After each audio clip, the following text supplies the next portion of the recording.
तो question number कह रहा है 8। देखिए कह रहा है x तथा y ज्ञात कीजिए यदि y बराबर 3 2 और 1 4 तथा 2x प्लस y बराबर 1 0 माइनस 3 2। तो यहाँ पे कह रहा है x तथा y का मान ज्ञात, y का तो मान ज्ञात है, अब हमें क्या ज्ञात करना, x का मान। तो इसको क्या कर दीजिए, इक्वेशन में क्या गिवन है उसको लिख लीजिए। तो y बराबर 3 2 1 4 ये दिया हुआ है। दूसरा क्या दिया हुआ, 2x प्लस में y बराबर 1 0 माइनस 3 और 2।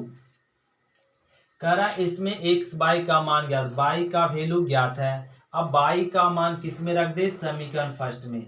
यहां से कह दे y का मान समीकरण किस में रख दीजिए, फर्स्ट में रखने पर फर्स्ट में रख देते। यहाँ पे क्या हो जाएगा 2x प्लस y का वैल्यू क्या 3 2 1 और 4 बराबर, और यहाँ आ गया 1 0 माइनस 3 2। तो 2x बराबर 1 0 माइनस 3 2 प्लस वाला टर्म इधर आकर क्या हो जाएगा माइनस में 3 2 1 4। अब यहां से लिख सकते हैं यहाँ पे 2x बराबर, अभी दोनों मैट्रिक्स को घटा दीजिए तो -3 और प्लस में 1, तो माइनस में 2 और प्लस में 0, माइनस में 2 -1 और -3 क्या मिलेगा, माइनस में 4 और माइनस में 4 और प्लस में 2 तो माइनस में 2। ये दोनों मैट्रिक्स को घटा के लिख लिए। अब दो को ना बटा में कर दीजिए तो x बराबर क्या हो जाएगा 1/2, तो -2 -4 -4 माइनस में 2। अब 1/2 को गुना करेंगे, 1/2 को गुना करेंगे तो क्या आ जाएगा -1 2 कट जाएगा, यहाँ पे -1 यहाँ पे माइनस में 2 और माइनस में 1। ये किसका ज्ञात हो गया वैल्यू, x का। तो हमें कह रहा था x और y का, x का वैल्यू ज्ञात है तो y का वैल्यू तो पहले से ही ज्ञात है। ये हो गया क्वेश्चन नंबर 8। देखिए क्वेश्चन नंबर 9 में कह रहा है x y का मान ज्ञात कीजिए। ये क्वेश्चन नंबर 9 कह रहा है x y का मान ज्ञात कीजिए। तो x y का मान ज्ञात करने के लिए 2 मल्टीप्लीकेशन के 2 6 0 2x प्लस में 5 0 1 2 बराबर में 5 6 1 और 8 ये है। अब दोनों आव्यूह को जोड़ दीजिए तो 2 प्लस में y तो 2y और 6 प्लस 0 6 0 प्लस 1 1 2x प्लस में 2 बराबर, यहाँ पे आ गया 5 6 1 और 8। अब ये 2 प्लस y किसके बराबर 5 के बराबर, 2 प्लस y बराबर 5 6 प्लस में 6 और यहाँ पे 6 इक्वल टू 6 के बराबर होगा 1 1 के बराबर, और 2x प्लस 2 किसके बराबर हो जाएगा 8 के बराबर, क्योंकि ये क्या है इक्वल मैट्रिक्स, इक्वल बराबर अवयव है तो संगत अवयव भी क्या होंगे बराबर होंगे। तो यहाँ से y का वैल्यू 2 इधर जाकर घट जाएगा तो 3, तो 2x 2 इधर जाकर घटा लेंगे तो 6, तो कट कर दीजिए 3, तो x का वैल्यू 3, तो y का वैल्यू 3 ज्ञात हो गया, x का वैल्यू 3। तो यहाँ से लिख दीजिए x बराबर 3 और y बराबर 3, ये हो गया आंसर। इसमें बोला था x और y का मान ज्ञात कीजिए, x और y का मान हम लोग ज्ञात कह चुके। तो क्वेश्चन नंबर 10 में कह रहा है x y z और t का वैल्यू ज्ञात कीजिए। तो x y z t का वैल्यू फाइंड करने का रहा तो 2 को मल्टीप्लीकेशन कीजिए 2x 2z और 2y प्लस में 2t। तो इस 2 कांस्टेंट को आव्यूह में मल्टीप्लीकेशन कर दिए, प्लस में इस 3 को भी आव्यूह में मल्टीप्लीकेशन कीजिए तो 3 -3 0 और 6 ये हो गया मल्टीप्लीकेशन बराबर में। फिर यहाँ भी 3 को आव्यूह में गुना कर देंगे, 3 तिया 9 5 तिया 15 4 तिया 12 और 6 तिया 18, ये हम लोग का गुना हो गया। अब ये दोनों अवयव को जोड़ दीजिए। संगत यहाँ पे जोड़ है तो संगत अवयव को संगत अवयव के साथ 2x प्लस में 3, 2z माइनस में 3, ये इसके साथ जुड़ेगा। 2y प्लस में 0, 2t प्लस में 6 और बराबर में क्या हो गया 9, 15, 12 और 18। अब यहाँ से एक कैसा अवयव बन गया, इक्वल अवयव, बराबर अवयव। तो बराबर अवयव जब कब कहते हैं, जब दोनों इसके संगत अवयव भी क्या हो से। ये बराबर अवयव दिया तो इसके संगत अवयव क्या कर देंगे, सेम कर देंगे। और यहाँ से 2x तो 3 इधर घट जाएगा तो 6 कट गया 3, तो x का वैल्यू क्या ज्ञात हो गया 3। तो 2z माइनस 3 का संगत अवयव क्या है 15, 15 लिख लेंगे। तो 2z बराबर 3 इधर आके ऐड हो जाएगा तो 18, तो 9 दूनी 18, z का मान आ गया 9। अब 2y का संगत अवयव, 2y का संगत अवयव क्या हो गया 12, 12 लिख लीजिए। यहाँ पे 6 दूनी 12, तो y का वैल्यू क्या ज्ञात हो गया 6। तो 2t प्लस 6 किसके बराबर होगा 18 के। और 2t प्लस 6 का संगत अवयव 18 है, तो यहाँ हो जाएगा 2t बराबर 6 इधर घट जाएगा तो 12, तो 6 दूनी 12, t का वैल्यू क्या आ गया 6। तो सारे वैल्यू का एक जगह लिख दीजिए, x, y, z और t। तो x, y, z का वैल्यू क्या निकल गया, x का वैल्यू 3, y का वैल्यू 6, 3, 6, z का वैल्यू क्या निकल चुका 9, 9 और t का वैल्यू भी क्या आ चुका है 6। ये हो गया आंसर। यही कहा था ज्ञात करने के लिए x, y, z, t।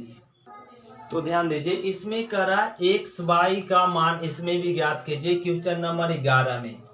तो x, y का मान ज्ञात करना है तो इसको गुना कर दीजिए, 2x 3x प्लस y को भी गुना कर दीजिए, माइनस y प्लस में y। अब बराबर में 10 और 5, एक गुना हो गया। अब ये दोनों अवयव को जोड़ दीजिए, तो 2x माइनस में y, 2x माइनस में y, यहाँ पे जुड़ जाएंगे 3x प्लस में y, ये जुड़ गया।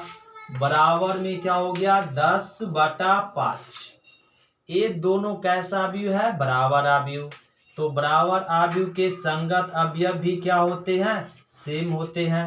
तो 2x माइनस y बराबर 10, संगत अवयव बराबर होता है, समीकरण फर्स्ट बना लीजिए। और 3x प्लस में y बराबर किसके बराबर होगा 5 के। तो इसको समीकरण क्या बना लीजिए सेकेंड। अब दोनों समीकरण को हल कर लीजिए, तो दोनों समीकरण को जोड़ दीजिए, तो y कट जाएगा, 5 3 2 5 x हो जाएगा। और यहाँ पे 10 5 15 हो गया, तो 5 तिया 15 कट गया, तो x का वैल्यू कितना आ गया 3। अब x का मान समीकरण किस में रख लीजिए फर्स्ट में। तो x का मान, x क्या ना, यहाँ पे समीकरण फर्स्ट में रख देंगे 2 इंटू x का वैल्यू क्या 3 माइनस में y बराबर में 10, 3 दूना 6 माइनस y बराबर में 10, तो माइनस y 10 प्लस 6 उधर जाएगा तो माइनस में 6 माइनस y, घटा लेंगे 4, तो y बराबर माइनस में 4। ये हो गया x y का मान ज्ञात हो गया, x का वैल्यू 3 निकल गया था। ये क्वेश्चन नंबर 11 था। अब देखिए क्वेश्चन नंबर 12 में भी करा x y z का, देखिए क्वेश्चन नंबर 12 में करा x y z w का मान ज्ञात कीजिए। तो x y z w का मान ज्ञात की, इसको सॉल्व, 3 को पहले मल्टीप्लीकेशन कीजिए, 3x 3y और यहाँ हो जाएगा 3z और 3w, ये लिख लिए बराबर। ए प्लस में है, दोनों मैट्रिक्स को जोड़ दीजिए। तो x+4 हो जाएगा। 6 प्लस तो x प्लस y प्लस में 6 ये जुड़ गया, और -1 प्लस इतना तो z प्लस में w -1, और ये जुड़ जाएगा इसके साथ 2w प्लस में 3 जुड़ गया। अब ये कैसा अवयव बन गया? बराबर अवयव। तो बराबर अवयव के जानते हैं, संगत अवयव क्या होते हैं? बराबर होता है। 3x बराबर किसके बराबर होगा? x+4 के। तो x को इधर ले आइए, तो 3x - x बराबर 4। तो यहाँ से 2x बराबर कितना? 4। 2 कट कर दीजिए, तो x बराबर 2। तो 3 किसके बराबर होगा? x प्लस में y प्लस 6 के बराबर होगा। अब यहाँ पे 3y को इधर लाएंगे तो माइनस में y, x का वैल्यू ज्ञात कर चुके हैं 2, प्लस में 6, यहाँ पे घटा लिए तो 2y, और इसको ऐड कर लिए तो 8। अब इसको कट कर दीजिए 4, तो y का वैल्यू 4 आ गया। अब 3z का संगत अवयव क्या हो जाएगा? z प्लस w -1, और 3w का संगत अवयव क्या हो जाएगा? 2w प्लस में 3 होगा। अब 2w किधर लाएंगे? तो माइनस में 2w बराबर 3, यहाँ से घटा लीजिए तो w का मान क्या मिल गया? 3। अब यहाँ से 3z का संगत अवयव क्या है? z प्लस में w माइनस में 1, ए वाला इसका संगत अवयव। तो 3z को इधर लाइए तो माइनस में z और बराबर w का वैल्यू निकाल चुके हैं 3। अब इसको घटा लेंगे तो 2z और बराबर में 2 कैंसिल, z का वैल्यू 1। तो x, y, z और w का मान क्या निकल चुका? x का मान 2, y का मान 4, z का मान 1 और w का मान 3। ये हम लोग को ज्ञात हो चुका। क्वेश्चन नंबर 12 कंप्लीट हुआ। तो क्वेश्चन नंबर 13 क्या करा? यहाँ पे सिद्ध करने के लिए करा proof that fx into fy बराबर fx प्लस y। इस क्वेश्चन को हम लोग को ध्यान से देखना पड़ेगा। क्या करा? fx गिवन है और करा fx इंटू y बराबर fx प्लस y दिखाइए। fx दिया हुआ और fy तो दिया हुआ ही नहीं है, तो इसको ज्ञात कर लेंगे पहले fy। x के जगह पे क्या रख लीजिए? y। तो जहां जहां x हो वहां वहां क्या पुट कर दीजिए? y। तो x के जगह पे हो जाएगा cos y माइनस में साइन y 0, यहाँ पर हो जाएगा साइन y cos y 0, ये 0 0 1। तो किसका वैल्यू फाइंड हो गया? fy, fx और fy का मान ज्ञात हो गया। अब LHS चल दीजिए। LHS में क्या दिया हुआ? fx इंटू fy दिया हुआ। तो LHS fx हम लोग को मालूम है, क्या ज्ञात है? cos x माइनस में sine x 0, sine x cos x 0 0 0 1, ये ज्ञात है fx। fy का वैल्यू रख दीजिए, cos y माइनस में sine y 0, sine y cos y 0 0 0 1, ये दिया हुआ है। तो fx इंटू fy का वैल्यू रख लीजिए। अब इसको गुना कर लीजिए। तो गुना कर लेते हैं। हम लोग सभी जानते हैं रो को किसके साथ गुना होता है? कॉलम के साथ। तो इस रो को लीजिए कॉलम के साथ। cos x cos y, cos x into cos y, और माइनस में यहाँ हो जाएगा sine x into sine y, और 0 इंटू 0 0।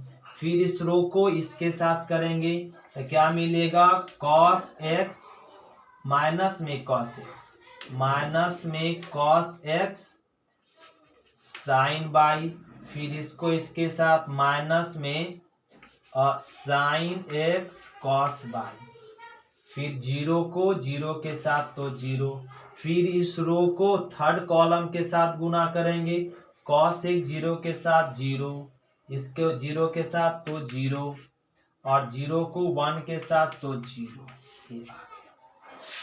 पहला रो को पहला कॉलम, दूसरा कॉलम और तीसरा कॉलम साथ गुना कर दिया गया। अब दूसरे रो को लेंगे और पहले कॉलम के साथ गुना करेंगे, तो साइन एक्स और कॉस बाई, तो हो जाएगा sine x into cos y, plus फिर कॉस एक्स को साइन बाई के साथ करेंगे, cos x into sine by,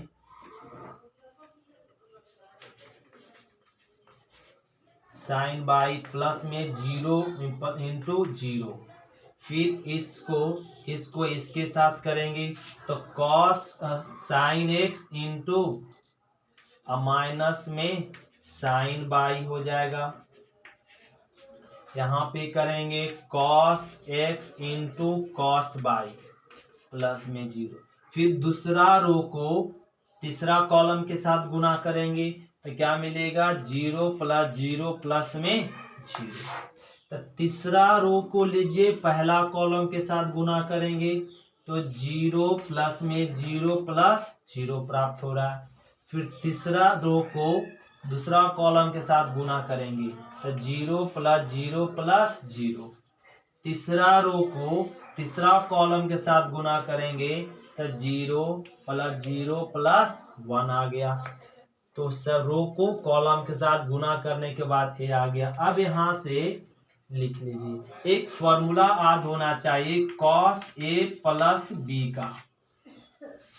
तो cos a प्लस बी क्या होता है, cos a into cos B minus में sine a into sine B, और एक फॉर्मूला होना चाहिए साइन a प्लस बी का। तो क्या होता है sine a into cos b और प्लस में cos a into sine b. देखिए, तो कॉस a कॉस b, यहाँ पर x बाई समझिए a और बाई को b, तो a b, a मैच कर गया फॉर्मूला। तो लिख सकते हैं यहाँ पे कॉस x प्लस में बाई। यहाँ देखिए ये दोनों माइनस कॉमन ले लें तो a वाला मैच कर जाएगा, तो माइनस कॉमन ले लिए और तो क्या आ जाएगा साइन x प्लस में बाई। अगर माइनस कॉमन लेंगे तो इस फॉर्मूला पे मैच कर जाएगा, तो साइन x प्लस बाई। यहाँ पे क्या आ गया जीरो। अब a वाला देखे तो a पूरा मैच कर रहा है, तो इसको लिख सकते हैं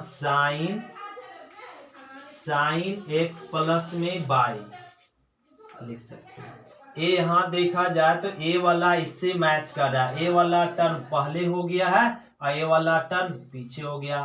तो यहाँ लिख सकते हैं cos x प्लस में बाई, और a आपका आ गया जीरो, ये zero plus zero, zero plus zero zero, A zero plus one, तो क्या आ गया वन।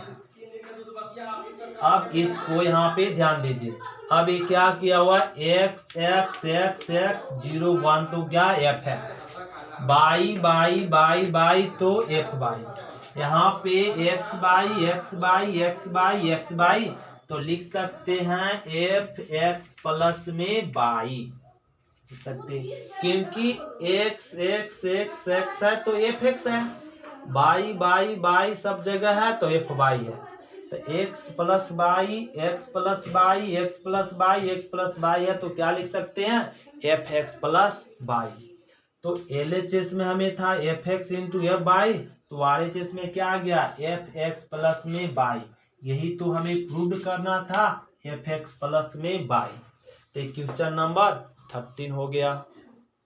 तो क्वेश्चन नंबर 14 देखिए क्या करा, 14 का first L H S does not equal to R H S, ये दिखाना तो करा इतना का मल्टीप्लीकेशन बराबर नहीं है इसके मल्टीप्लीकेशन के, तो इसको प्रूफ कर लीजिए, दोनों को मल्टीप्लीकेशन कर दीजिए, रो को किसके साथ कॉलम के साथ, तो 5 दूना 10 और 2 गुण 1 माइनस 1 गुना 3 माइनस 3। फिर इस रो को इस कॉलम के साथ 5 गुना 1 5 माइनस 1 गुना 4 माइनस 4। पहला रो को पहला कॉलम दूसरा कॉलम साथ हो गया। फिर दूसरा रो को पहला कॉलम साथ कर दीजिए, 6 दूनी 12 7 तिया 21। फिर दूसरा रो को दूसरा कॉलम के साथ 6 7 चौका 28, ये आ गया। और यहाँ पे डज नॉट है, इसको भी मल्टीप्लिकेशन कर लेते हैं। तो पहला रो को पहला कॉलम 5 दूनी 10 प्लस में 6। फिर दूसरा रो पहला रो को दूसरा कॉलम साथ माइनस में 2 और 1 गुना 7 7। फिर इस दूसरा रो को लीजिए पहला कॉलम के साथ मल्टीप्लाई, 5 तिया 15 और 6 चौका 24, तो माइनस में 3 7 चौका 28, ये हो गया। अब यहाँ पे जोड़ लीजिए तो 7 और 1 और यहाँ पे 3 और 3, यहाँ पे 8 6 14 और 2 1 3, ये आ गया। डज नॉट, इसको जोड़ रहे हैं तो 16 और यहाँ पे आ गया 5, यहाँ पे ऐड करें 5 4 9 और 2 1 3 और यहाँ पे ऐड किए तो 25, ये आ गया। दोनों बराबर नहीं है, ये हमें को दिखाना था, बराबर नहीं है तो कह देंगे नहीं है, ये हो गया प्रूफ। तो क्वेश्चन नंबर 14 का दूसरा भी देखिए कि 14 नंबर फर्स्ट का जैसा है, 14 के फर्स्ट के जैसा 14 का सेकेंड है। इसमें भी कह रहा है LHS does not equal to RHS। तो LHS का ना हम लोग मल्टीप्लिकेशन ज्ञात, इसका मल्टीप्लिकेशन और इसका मल्टीप्लिकेशन दिखाना है, बराबर नहीं है। तो इसका सबसे पहले मल्टीप्लिकेशन करेंगे।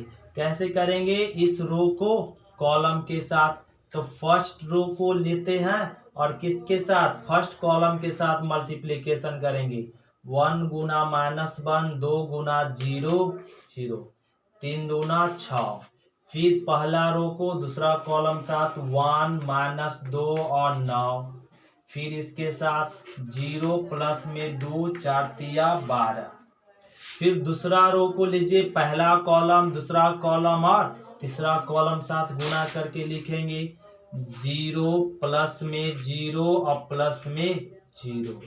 फिर इसके साथ करेंगे तो 0 -1 और प्लस में 0। फिर इसको इसके साथ कर दीजिए 0 प्लस में 1 प्लस 0 गुना 4 0। तीसरा रो को लीजिए पहला कॉलम के साथ -1 1 गुना 0 0 0 गुना 2 0। फिर तीसरा रो को दूसरा कॉलम साथ, तो 1 गुना 1 1 1 गुना -1 0 गुना 3 0। फिर 0 गुना 1 तो 0 प्लस में 1 प्लस में 0। अब डज नॉट है तो इस साइड भी गुना कर लीजिए, पहला रो को पहला कॉलम साथ -1 प्लस में 0 प्लस में 0 आएगा। फिर इसको इसके साथ कर लीजिए -2 प्लस में 1 प्लस में 0 माइनस में 3 प्लस में 0 प्लस में 0। दूसरा रो को पहला कॉलम साथ 0 माइनस में प्लस में 0, यहाँ पे प्लस में 1। इसको इसके साथ 0 -1 प्लस में 1 0 प्लस में 0 प्लस में 0। तीसरा रो को पहला कॉलम साथ कर लीजिए 2 प्लस 0 प्लस में 4, तो 2 दूनी 4 और 3 प्लस में 4, तो 3 दूना 6 0 प्लस में 0। ये मल्टीप्लिकेशन हो गया।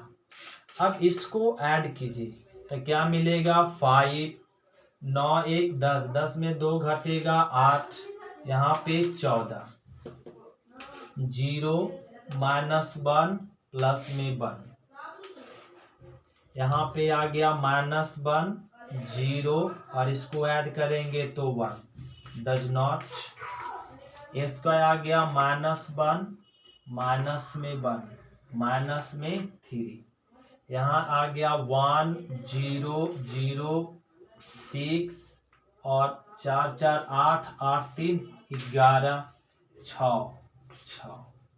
तो ये दोनों इक्वल नहीं है।